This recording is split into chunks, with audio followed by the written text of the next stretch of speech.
What's up, everybody? Mr. Second Passport here. Today, I just completed a whirlwind tour of the coast. Definitely not the first time I've gone, but I just completed one, and an idea occurred to me while I was on there that there's an area of the coast that could use new accommodations via maybe Airbnb or a decent hostel or hotel, because there just isn't that many good, inexpensive options.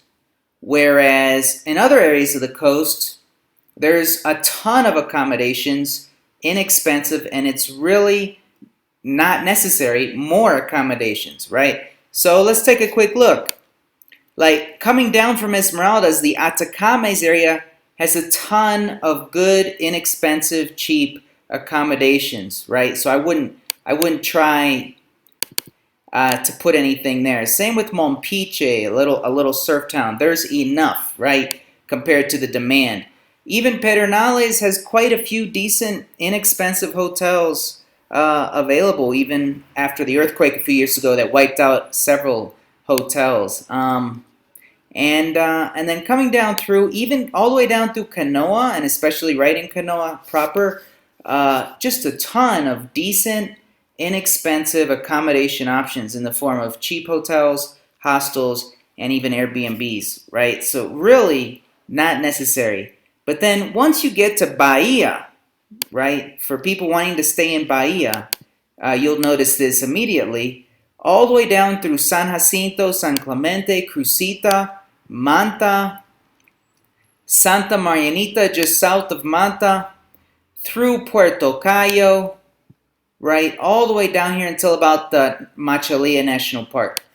This whole area right here, from Bahia, this whole central coast area, through Manta, Santa Marianita, through Puerto Cayo, all the way to the park here, Machalía, this whole area could use accommodations. There's just not that much good, inexpensive accommodations available compared to the rest of the coast, via maybe an Airbnb accommodation, or maybe you could put a hotel or a bed and breakfast or a backpacker hostel.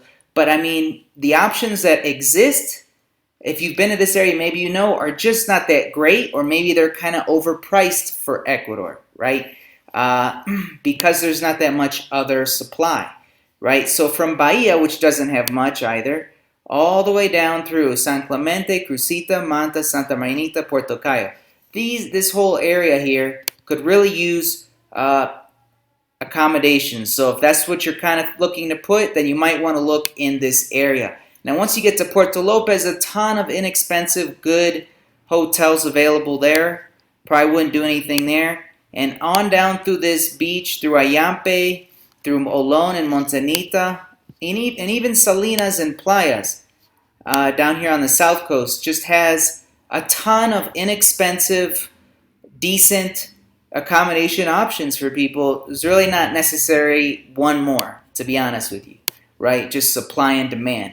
Same with Montanito Olón area, just a ton of inexpensive, decent options there, all the way through Ayampe, which didn't have much, but now it has quite a bit. Puerto Lopez has a ton, right? But then anything north of Puerto Lopez, starting in Puerto Cayo, not much decent, inexpensive options at all. So probably maybe a decent idea to put some type of Airbnb or accommodation. So anyway, I'm Mr. Second Passport. If you like this, don't forget to subscribe and hit the like button below. Take care.